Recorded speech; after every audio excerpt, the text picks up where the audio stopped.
কি করতেছো তোমরা এখানে? আমরা এখানে জোয়ারে জন্য গুলি বানাচ্ছি। গুলি বানাইছো? দেখুন, এটা হচ্ছে আমাদের শৈশবের একটা খেলনা। আমরা শৈশবে এরকম অনেক কিছু বানাইছি। ওর নাম কি? জুবায়ের। তোমার নাম?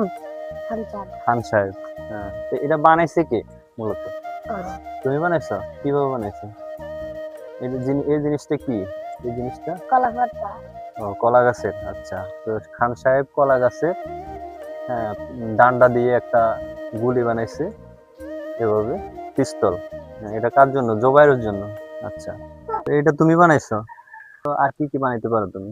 গাড়ি বানাতে পারি, আচ্ছা, বোতলের গাড়ি বানাতে পারি। বোতলের গাড়ি বানাইতে পারো? হুম। বোতলের গাড়ি কিরকম? ছিদ্র করে তারপর গাড়ি রশি ঢুকে নাকি? না, হিন্দি সিদ্ধ করে সাবা লাগাই হিন্দি সাবা লাগাবো। আচ্ছা, ঠিক আছে। জোবাইরে কিছু বানাইতে পারে? না। আচ্ছা, জোবাইরকে তুমি শিখাও। হ্যাঁ, এগুলো হচ্ছে আমাদের শৈশবের ঐতিহ্য।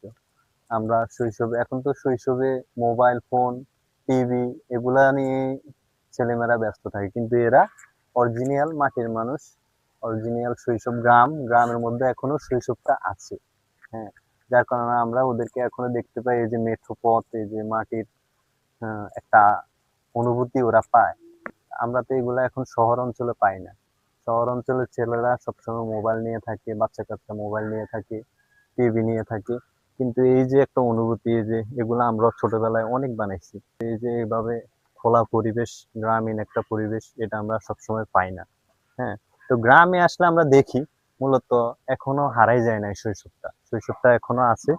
তো আমরা চাই ওরা ছোটই থাকুক, শৈশব নিয়েই থাকুক, বড় হয়ে গেলে শৈশব চলে যায়। আমরা চাই ওরা ছোটই থাকুক সবসময়। হ্যাঁ, ওরা শৈশবের অনুভূতিটা সবসময় পাক। আমরা তো হারাই ফেলছি, এখন আর আগের মতো পাই না। কিন্তু গ্রামে আসলে এখনো আমরা দেখতে পাই, এখনো ছেলেমেয়েরা এইসব ছোটবেলার জিনিসপত্র নিয়ে এখনো তারা খেলা করে।